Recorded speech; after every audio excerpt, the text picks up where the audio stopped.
अस्सलाम वालेकुम फ्रेंड्स, मैं हूं आफ्ताब हसन और आप देख रहे हैं डिजिटेक प्रो यूट्यूब चैनल।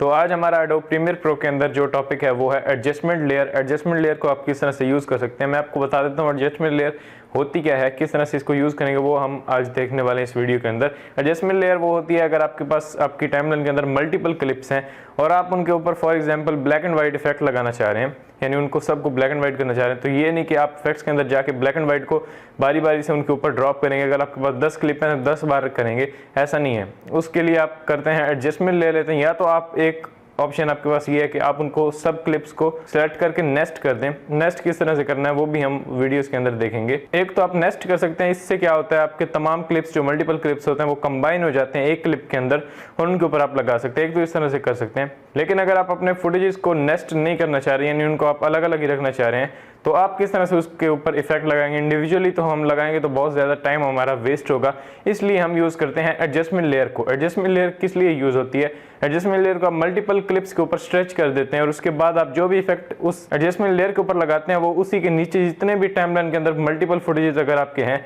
तो उन सब के ऊपर वो इफेक्ट लग जाता है और आपको इंडिविजुअली जाके हर इफेक्ट के ऊपर और आपको इंडिविजुअली जाके हर फुटेज के ऊपर दोबारा से इफेक्ट नहीं लगाना पड़ता, बल्कि आप एक ही दफ़ा ड्रैग करके एडजस्टमेंट लेयर के ऊपर अप्लाई करते हैं तो वो इफेक्ट आपका तमाम फुटेजेस के ऊपर लग जाता है। तो इससे आपको काफ़ी आसानी हो जाती है और उसी के साथ साथ आपको इसका एक एडवांटेज ये मिल जाता है कि अगर आपने उस इफेक्ट को रिमूव करना है जो आपने लगाया है एडजस्टमेंट लेयर के ऊपर, तो उसको आप डायरेक्टली एडजस्टमेंट लेयर को डिलीट करके और आपका इफेक्ट हट जाता है। ये नहीं कि आपको इंडिविजुअली सेलेक्ट करना पड़ेगा हर इफेक्ट हर फुटेज को और उसके बाद आपको इफेक्ट्स कंट्रोल से उसको डिलीट करना पड़ेगा इफेक्ट को। ऐसा नहीं है, आप डायरेक्टली एडजस्टमेंट लेयर को डिलीट करें और आपका इफेक्ट डिलीट हो जाएगा। एडजस्टमेंट लेयर के ऊपर अप्लाई करेंगे तो आपका इफेक्ट तमाम फुटेजेस के ऊपर अप्लाई हो जाएगा डायरेक्टली, आपको इंडिविजुअली जाके उनके ऊपर अप्लाई नहीं करना पड़ेगा। तो चलिए शुरू करते हैं और देखते हैं किस तरह से हम एडजस्टमेंट लेयर लेंगे, किस तरह से उसको यूज़ करेंगे।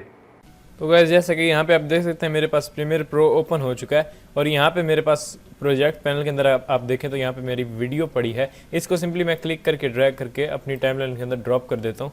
मेरी एक न्यूज़ सीक्वेंस यहाँ पे बन चुकी है, तो इसके ऊपर हम वर्क करेंगे। जैसे कि मैंने आपको इंट्रो के अंदर बताया कि आज हम बात करने वाले हैं एडजस्टमेंट लेयर के बारे में। एडजस्टमेंट लेयर किस लिए यूज़ होती है, उसका क्या पर्पज़ है। वो सिंपली एक आपको लेयर मिलती है जिससे आप जितना भी टाइमलाइन के अंदर फैला देंगे, जो भी इफेक्ट आप उसके ऊपर लगाएंगे वो टाइमलाइन के अंदर आपकी उस एडजस्टमेंट लेयर के नीचे जितने भी फुटेजेस होंगे तमाम के ऊपर लग जाएगी। जैसे मैंने पहले आपको बताया कि अगर आपके पास टाइमलाइन के अंदर मल्टीपल क्लिप्स हैं और उनके ऊपर आप इफेक्ट्स लगाना चाह रहे हैं तो आप ये तो नहीं, अगर आपने मल्टीपल क्लिप्स के ऊपर सेम इफेक्ट लगाना है तो आप ये तो नहीं करेंगे कि हर इफेक्ट को ड्रैग करके हर क्लिप के ऊपर इंडिविजुअली आप ड्रॉप करेंगे तब जाके आपको इफेक्ट लगेगा। लेकिन अगर आपके पास बहुत सारे क्लिप हैं तो उनके ऊपर अगर आप एडजस्टमेंट लेयर अप्लाई कर देते हैं, लगा देते हैं और एडजस्टमेंट लेयर के ऊपर फिर जो कुछ भी अप्लाई होगा वो उन तमाम मल्टीपल जो आपके पास क्लिप्स हैं उनके ऊपर तमाम पर वो इफेक्ट लग जाएगा जो आप एडजस्टमेंट लेयर के ऊपर लगाते हैं। तो एडजस्टमेंट लेयर से आपके लिए इजी हो जाता है कि आप इफेक्ट्स अगर मल्टीपल लेयर्स के ऊपर मल्टीपल क्लिप्स के ऊपर लगाना चाह रहे हैं तो आप एक ही एडजस्टमेंट लेयर पर अप्लाई करते हैं वो इफेक्ट और वो तमाम टाइमलाइन के अंदर जहां तक आप इसको स्ट्रेच करेंगे एडजस्टमेंट लेयर को वहां तक आपके जितने भी फुटेजेस होंगे उन तमाम के ऊपर वो इफेक्ट लग जाएगा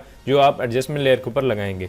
तो यहाँ से मेरे पास जो वीडियो पड़ी है इसके ऊपर अगर मैं इसको इस तरह से डिवाइड कर दूँ मुख्तलिफ पार्ट्स के अंदर, यहाँ से कट लगा दिया, यहाँ से लगा दिया, इस तरह से ये 3 क्लिप्स बन चुके हैं। इनको मैं इस तरह से बड़ा कर लेता हूँ। तो यहाँ पे आप देख सकते हैं मेरे पास 3 क्लिप्स हैं। जैसे मैंने यहाँ से कंट्रोल के प्रेस करके यहाँ पे अपने कट्स लगा लिए और यहाँ पे अगर मैं इनके ऊपर कोई सेम इफेक्ट लगाना चाह रहा हूँ, जैसे ब्लैक एंड व्हाइट का इफेक्ट लगाना मैं चाह रहा हूँ, तो मैं क्या करूँगा, सिंपली यहाँ पे एडजस्टमेंट लेयर इन तीनों के ऊपर लगा दूंगा और जब मैं black and white effect adjustment layer के ऊपर अप्लाई करूंगा तो वो मेरे इन तीनों क्लिप्स के ऊपर लग जाएगा ऑटोमेटिकली। मुझे हर इफेक्ट के ऊपर इंडिविजुअली वो इफेक्ट ड्रैग एंड ड्रॉप नहीं करना पड़ेगा, बल्कि एक ही स्टेप में वो मेरा इफेक्ट इन तीनों क्लिप्स के ऊपर अप्लाई हो जाएगा। तो एडजस्टमेंट लेयर लेनी कहाँ से है, सिंपली आपने यहाँ पे जाना प्रोजेक्ट पैनल के अंदर और यहाँ पे जैसे मैंने खाली जगह के ऊपर राइट क्लिक किया और यहाँ से मेरे पास दिया हुआ है ऑप्शन न्यू आइटम, इसके अंदर जाके यहाँ पे ये है आपका एडजस्टमेंट लेयर।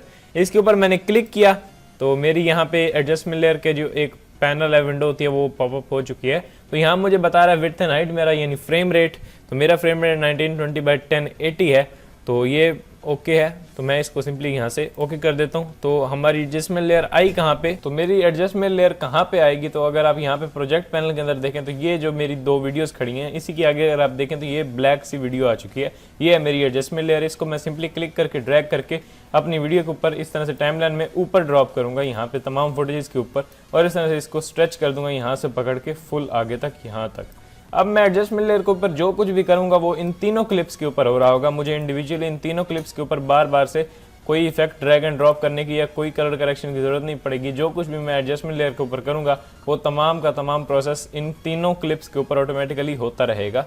तो इससे हमें काफ़ी आसानी हो जाती है अगर हमने बहुत सारे मल्टीपल फुटेजेस के ऊपर एक इफेक्ट लगाना है। तो अगर मैं जाता हूँ यहाँ पे नीचे इफेक्ट्स पैनल के अंदर और यहाँ पे मैं सर्च करता हूँ ब्लैक एंड व्हाइट, या फिर मैं वीडियो इफेक्ट्स के अंदर जाता हूँ और यहाँ से मेरे पास इमेज कंट्रोल के अंदर और यहाँ से ब्लैक एंड व्हाइट को मैं सिंपली एडजस्टमेंट लेयर के ऊपर ड्रॉप करता हूँ क्लिक करके। तो अभी आप देखें मेरे तीनों फुटेजेस ब्लैक एंड व्हाइट हो चुके हैं। अगर मेरे पास एडजस्टमेंट लेयर ना होती तो मुझे 3 बार इस तरह से ब्लैक एंड व्हाइट इफेक्ट को इस तरह से अपने 3 फुटेजेस के ऊपर बारी बारी से ड्रॉप करना पड़ता, तब जाके मेरा ये इफेक्ट लगता। लेकिन हमने सिंपली एडजस्टमेंट लेयर ली और उसके ऊपर जो भी इफेक्ट अप्लाई किया यानी ब्लैक एंड व्हाइट का, वो मेरे तीनों फुटेज के ऊपर एक ही स्टेप में लग गया। इस तरह से अगर कोई कलर करेक्शन करना चाह रहे हैं तो वो भी आप सिंपली एक ही एडजस्टमेंट लेयर पर कर सकते हैं। उसके बाद अगर आप बिफोर एंड आफ्टर देखना चाह रहे हैं कि मेरी फुटेज पहले कैसी थी, तो आप सिंपली इस एडजस्टमेंट लेयर को हाइड कर सकते हैं। यहाँ पे सी के पीछे एडजस्टमेंट लेयर के पीछे यहाँ पे जो एक आई बनी हुई है, यहाँ पे टॉगल ट्रैक आउटपुट, इस पे मैंने क्लिक किया तो एडजस्टमेंट लेयर हाइड हो गई और मेरी ओरिजिनल वीडियो आपको यहाँ पे दिख रही है प्रोग्राम पैनल के अंदर। वापस से मैं नीचे आता हूँ और यहाँ पे आके इसी आई पे दोबारा क्लिक करता हूँ तो मैंने यहाँ पे अपनी एडजस्टमेंट लेयर को ऑन कर दिया और तमाम तीनों फुटेज के ऊपर, हालांकि यहाँ पे आप देख सकते हैं मेरा कट लगा हुआ है और ये अलग अलग तीनों क्लिप्स हैं, लेकिन जैसे ही हमने उसके ऊपर एडजस्टमेंट लेयर अप्लाई किया और उसके ऊपर ब्लैक एंड व्हाइट इफेक्ट लगाया तो हमारी तीनों फुटेज के ऊपर एक ही बार में यहाँ पे लग गया इफेक्ट। इस तरह अगर आप कोई कलर करेक्शन करते हैं अपनी एडजस्टमेंट लेयर पर तो वो भी तमाम इन तीनों के ऊपर हो जाएगा। और सिंपली अगर आपको बाद में पता चलता है कि आपने कोई भी इफेक्ट इनमें से नहीं लगाना तो आपको वापस से हर इफेक्ट को इस तरह से सेलेक्ट करके और इफेक्ट्स कंट्रोल से उस इफेक्ट को डिलीट नहीं करना पड़ता, बल्कि सिंपली आप इस एडजस्टमेंट लेयर को डिलीट कर देते हैं तो आपका इफेक्ट तमाम जो किया होता है अपने प्रोसेस वो डिलीट हो जाता है। जैसे मैंने एडजस्टमेंट लेयर पे क्लिक करके डिलीट प्रेस किया तो ये जो भी इफेक्ट्स मैंने अपनी तीनों या मल्टीपल फुटेजेस के ऊपर अप्लाई किए होंगे वो एक ही बार में मैं उनको डिलीट कर सकता हूँ। तो मैंने कंट्रोल Z किया। उसके बाद अगर तीनों के ऊपर मैं थोड़ा कलर ग्रेड करना चाह रहा हूँ, इनको मैं थोड़ी इनकी कलर करेक्शन करना चाह रहा हूँ तो वो भी मैं एडजस्टमेंट लेयर के ऊपर कर सकता हूँ। फिर बाद में अगर मुझे ये इफेक्ट नहीं चाहिए होंगे तो मैं सिंपली एडजस्टमेंट लेयर को डिलीट कर दूंगा और मेरे इफेक्ट्स हट जाएंगे। मुझे बार बार से इन तीनों के ऊपर से हटाना नहीं पड़ेगा और लगाना भी नहीं पड़ेगा, सिंपली मैं इसी एडजस्टमेंट लेयर के ऊपर जो कुछ भी करूंगा। तो ये आपने याद रखना है, आपकी एडजस्टमेंट लेयर सेलेक्टेड होनी चाहिए। अगर आपका यहाँ पे नीचे से कोई फुटेज सेलेक्ट होगा तो वो एक उसी स्पेसिफिक फुटेज के ऊपर आपका इफेक्ट लग जाएगा। ये आपने याद रखना है कि आपने यहाँ से एडजस्टमेंट लेयर सेलेक्ट कर लेनी है। तो मैंने सेलेक्ट की, मैं ऊपर से जा रहा हूँ सिंपली यहाँ से विंडो में और इंस्टेंटली जो हमने यहाँ पे पढ़ा था लुमेट्री कलर, इसको मैं यहाँ से ओपन कर लेता हूँ। मैंने इस पर क्लिक किया, लुमेट्री कलर पैनल मेरा ओपन हो चुका है। इसी तरह मैंने यहाँ पे एडजस्टमेंट लेयर सेलेक्ट की हुई है। मैं कुछ भी यहाँ पे चेंजेस करता हूँ, जैसे मुझे ब्लैक एंड व्हाइट इफेक्ट नहीं लगाना, मैं एडजस्टमेंट लेयर के ऊपर जो हमारा एक ब्लैक एंड व्हाइट इफेक्ट लगा हुआ, मैं एडजस्टमेंट लेयर को सेलेक्ट करता हूँ, इफेक्ट्स कंट्रोल के अंदर जाके ब्लैक एंड व्हाइट को डिलीट कर देता हूँ। उसके बाद ये इफेक्ट हट चुका है। मैं यहाँ से कोई भी कलर करेक्शन कर लेता हूँ, जैसे मैंने थोड़ा सा ये ब्लूइश टून डाल दी अपनी वीडियो के अंदर, यहाँ पे आ चुकी है आप देख सकते हैं। थोड़ी सी मैंने ब्लूइश टून डाल दी, एक्सपोजर थोड़ा कम कर दिया और उसके बाद मैं यहाँ पे कंट्रास्ट थोड़ा बढ़ा देता हूँ और हाइलाइट्स को मुझे यहाँ पे नहीं चढ़ना, यानी जो भी आप करेक्शन करेंगे वो यहाँ पे आपकी हो जाएगी और एडजस्टमेंट लेयर के ऊपर ही आपकी वो अप्लाई होगी। और एडजस्टमेंट लेयर के नीचे जितने भी क्लिप्स आपके आएंगे ये आपने याद रखना है, जितने क्लिप्स के ऊपर ये आपने स्ट्रेच की होगी आपकी एडजस्टमेंट लेयर, उतने ही क्लिप्स के ऊपर आपका इफेक्ट लगेगा। जैसे मैं यहाँ पे 2 पे कर दूं तो ये जो लास्ट वाला एक क्लिप है ये हमारा बिल्कुल सिंपल है, इसके ऊपर हमारा इफेक्ट नहीं लगा क्योंकि हमने एडजस्टमेंट लेयर जो है वो इन 2 के ऊपर रखी हुई है। तो ये आपने याद रखना है कि इसको तमाम फुटेजेस के ऊपर आपने स्ट्रेच कर लेना है। मैं यहाँ से इस ऑडियो को डिलीट कर देता हूँ क्योंकि हमें ऑडियो नहीं चाहिए। इस तरह से मैं एडजस्टमेंट लेयर को पकड़ के इस तरह से फुल आगे तक स्ट्रेच कर लेता हूँ। अब इस फुटेज के ऊपर भी इफेक्ट आएगा।